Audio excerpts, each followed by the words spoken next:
তোমরা চলে এলাম ফাইনালি আমরা বিষ্ণুপুর। হ্যালো বন্ধুরা, আজ আমি চলে এসেছি আমার প্রাণের শহর বিষ্ণুপুরে। তো বন্ধুরা, বিষ্ণুপুর মানে মন্দির নগরী বিষ্ণুপুর। তো বিষ্ণুপুরে যেসব মন্দির আছে তার মধ্যে আজ তিনটে স্পেশাল মন্দিরকে নিয়ে তোমাদেরকে জন্য এই ভিডিওটা। তো ভিডিওটা আমার সাথে শেষ পর্যন্ত দেখতে থাকো। এই মন্দিরের সম্বন্ধে তোমাদেরকে জানাবো, সাথে জানাবো তোমাদেরকে বিষ্ণুপুর টেরাকোটা শিল্প সম্বন্ধে। তো ভিডিওটা আমার সাথে প্লিজ শেষ পর্যন্ত দেখতে থাকো। ভিডিওর মধ্যে আছে অনেক কিছু তথ্য। যদি তোমরা বিষ্ণুপুর আসতে যাও তো তোমরা কিভাবে আসবে তোমাদের কাছে বলে নিই। তো তোমরা যদি হাওড়া থেকে আসতে চাও তো হাওড়া থেকে সকাল 7:45 ট্রেন আছে আরণ্যক এক্সপ্রেস ধরে তোমরা ডিরেক্ট চলে আসতে পারো বিষ্ণুপুরে। যা মোটামুটি 11:30টার দিকে বিষ্ণুপুর ঢুকবে ট্রেনটা। তোমরা তাছাড়াও অনেক ট্রেন রয়েছে হাওড়া থেকে বিষ্ণুপুর আসার জন্য, তো তোমরা রেলওয়ের অ্যাপ থেকেও দেখে নিতে পারো। এইভাবে বন্ধুরা তোমাদের সাথে গল্প করতে করতে আমরাও চলে এলাম বিষ্ণুপুর স্টেশনে। তোমরা এই সামনে বোর্ড দেখতে পাচ্ছ, ঢুকে গেলাম বিষ্ণুপুর স্টেশন। তোমরা চলে এলাম ফাইনালি আমরা বিষ্ণুপুর। তোমরা বিষ্ণুপুরের স্টেশনে নেমে তোমরা দেখতে হবে এরকম একটা খুব সুন্দর মন্দিরের মতো ছবি আঁকা আছে, আর স্টেশনটা উপর থেকে দেখতে ঠিক এরকম লাগছে। তোমাদের চলো এরপর যাওয়া যাক স্টেশনের বাইরে। আর এটা হচ্ছে বিষ্ণুপুরের ওভার ব্রিজ। তোমাদের এই যে বাঁধে দেখতে পাচ্ছ জায়গাটা বিষ্ণুপুর লেখাটা, ওটা হচ্ছে টিকিট কাউন্টার। আর এখান থেকে গাড়ি রয়েছে প্রচুর, এখান থেকে তোমরা গাড়ি বুক করে বিষ্ণুপুর ঘুরতে পারো। আর এই যে সামনে যে রাস্তাটা চলে যাচ্ছি আমরা এখন, এইখান থেকে তোমরা পেয়ে যাবে বেরিয়ে এসে অনেক টোটো অটো সামনে বিষ্ণুপুর ঘোরার জন্য। আর বন্ধুরা, যেহেতু আমার বাড়ি বিষ্ণুপুরে, তো আমার বন্ধু চলে এসেছিল আমাকে নিতে, তো বন্ধুর সাথে যাচ্ছিলাম পুরো তোমাদেরকে বিষ্ণুপুরটা ঘুরে দেখানোর জন্য। তো বন্ধুরা, আজ আমরা যাবো মেনলি তিনটা মন্দিরে, যেমন রাজমঞ্চ, হোমগড় আর পাঁচুরা মন্দির। তো এই মন্দিরগুলোর সম্বন্ধে তোমাদেরকে বলবো, সাথে তোমাদেরকে সাথে শেয়ার করবো তোমাদেরকে বিষ্ণুপুর টেরাকোটা এবং এই মন্দিরগুলোর মানে পুরনো যে ইতিহাস আছে সেই তথ্যগুলো কিন্তু তোমাদের সাথে শেয়ার করবো। চলো বন্ধুরা, তোমাদের সাথে গল্প করতে করতে চলে এলাম ফাইনালি আমরা প্রায় রাজমঞ্চের কাছে। আর এই হচ্ছে আমাদের সামনে দেখতে পাচ্ছ তোমরা যে এটা হচ্ছে রাজমঞ্চ। এই যে তোমরা সামনে রুমটা দেখতে পাচ্ছ, এটা হচ্ছে টিকিট কাউন্টার। এখান থেকে তোমাদেরকে টিকিট কেটে ভিতরে যেতে হবে। আর প্রত্যেকজনের টিকিট মূল্য 25 টাকা করে। এই বোর্ডে যেমনটা তোমরা সামনে দেখতেই পাচ্ছ। আর বন্ধুরা, এই মন্দির কিন্তু প্রত্যেকদিন খোলা হয় সকাল 7টার সময় এবং বন্ধ হয় বিকেল 5টার সময়। তো চলো এরপর যাওয়া যাক ঠিক মন্দিরের ভেতরে। রাজমঞ্চ, যা ভারতবর্ষের পশ্চিমবঙ্গের রাজ্যে বিষ্ণুপুর শহরে অবস্থিত। এটি রাজা বীর হাম্বির আনুমানিক 1600 খ্রিস্টাব্দে নির্মাণ করেন। বৈষ্ণব রাজ উৎসবের সময় এখানে বিষ্ণুপুরের বিভিন্ন জায়গা থেকে রাধা কৃষ্ণের বিগ্রহ এনে কিন্তু এখানে রাস হতো, যা হয়েছিল 1932 সাল পর্যন্ত। আর বন্ধুরা, এই রাজমঞ্চ কিন্তু পুরোটা ল্যাটেরাইট পাথর দিয়ে তৈরি। আর বন্ধুরা, এর যে বেদি রয়েছে এই বেদিটার উচ্চতা 1.6 মিটার আর এর দৈর্ঘ্য প্রায় 24.6 মিটার।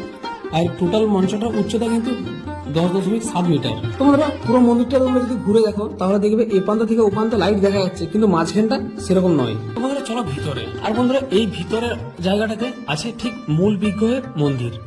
তো বন্ধুরা, এই জায়গাটাতে এলে তোমরা মনে হবে যে ভুলভুলিয়ার মধ্যে আসো, মানে মোট কথা ভিতরে ঢুকে গেলে আর কিছু খুঁজে পাবে না অ্যাকচুয়ালি কোন দিকে এসেছি কোন দিকে যাবো। তো আমাদের মধ্যে এটা হচ্ছিল। তো চলো এরপরে বেরো ঠিক রাজমঞ্চ থেকে, এরপর বাকি মন্দিরগুলো তোমাদেরকে দেখাতে হবে। তো বন্ধুরা, বেরিয়ে পড়লাম মন্দির থেকে। তো চলো তোমাদেরকে রাজমঞ্চের আরেকটা ভিউ দেখাবো।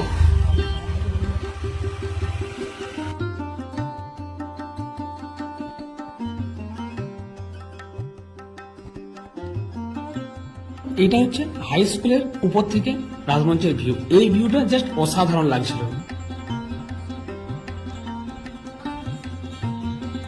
তোমরা চলো এরপর বেরিয়ে পড়ি হোমগড় আর পাঁচুড়া দেখতে যাওয়ার জন্য। তো আমরা বেরিয়ে পড়েছি হোমগড় দেখার জন্য। তো হোমগড়ের যে জায়গাটা আছে সেটাই জায়গায় মোটামুটি চলে এসেছি, তোমাদেরকে দেখিয়ে নিই। এই যে তোমরা সামনে দেখতে পাচ্ছ এটা হচ্ছে হোমগড়। যারা আমরা বিষ্ণুপুর বাসিন্দা তারা আমরা সবাই বলে থাকি এটা হোমগড়, কিন্তু অ্যাকচুয়ালি এটা হচ্ছে গুমগড়, যেখানে নিয়েছে নাকি মানুষকে গুম করে দেওয়া হতো, যেটা আমরা ছোট থেকে শুনে এসেছি। এটাই তোমাদেরকে বললাম। এমনিতেও এর সম্বন্ধে অতটা ভালো দেওয়া নেই। আর এই পাশেই রাস্তা চলে যাচ্ছে, এটা হচ্ছে যাচ্ছে পাঁচুড়া মন্দিরের দিকে। তো চলো যাই একটু পাঁচুড়া মন্দিরের দিকে। বন্ধুরা, এইভাবে চলতে চলতে চলে এলাম আমরা ঠিক পাঁচুড়া মন্দিরের সামনে। তো চলো নিয়ে নিই আমিও কোটা সিনেমাটিক শট।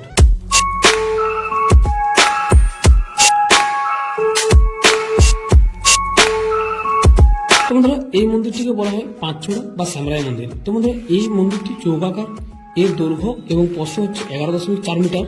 এটি টেরাকোটা প্রসিদ্ধ শৈলীতে নির্মিত। তো চলো তোমাদেরকে পুরো মন্দিরের সাইডটা একবার এক রাউন্ড ঘুরিয়ে দেখিয়ে নিয়ে আসি।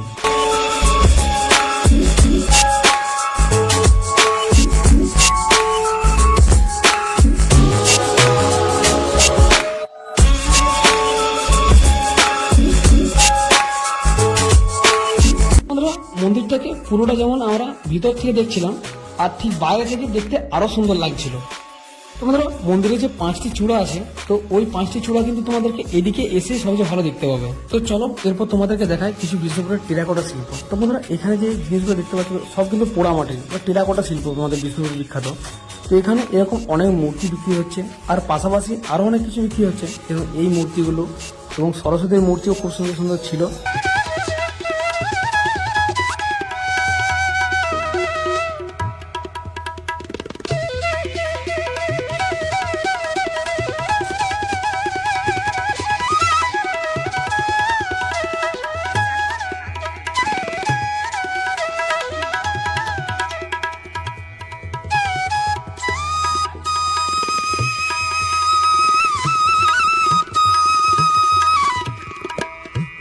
তো বন্ধুরা ভিডিওটাও প্রায় শেষের মুখে চলে এসছে, আর ভিডিও শেষ করার আগে তোমাদের একটা কথা বলবো যে আমার চ্যানেলে এর আগে ছিন্নমস্তা মন্দিরের ভিডিও আছে, দুর্মাদল কামানের ভিডিও আছে, চাইলে তোমরা দেখে নিতে পারো। আমি ডিসক্রিপশন বক্সে ওর লিঙ্ক দিয়ে দেবো। আর ভিডিওটা তোমাদের কেমন লাগলো আমাকে কমেন্ট করে জানাতে ভুলো না। যদি ভালো লাগে তাহলে প্লিজ একটা লাইক করে দিও। দেখা হবে খুব তাড়াতাড়ি নতুন একটা ভিডিওতে, আর বিষ্ণুপুর পার্ট 2 নিয়ে আসছি খুব তাড়াতাড়ি। তো চলো বাই।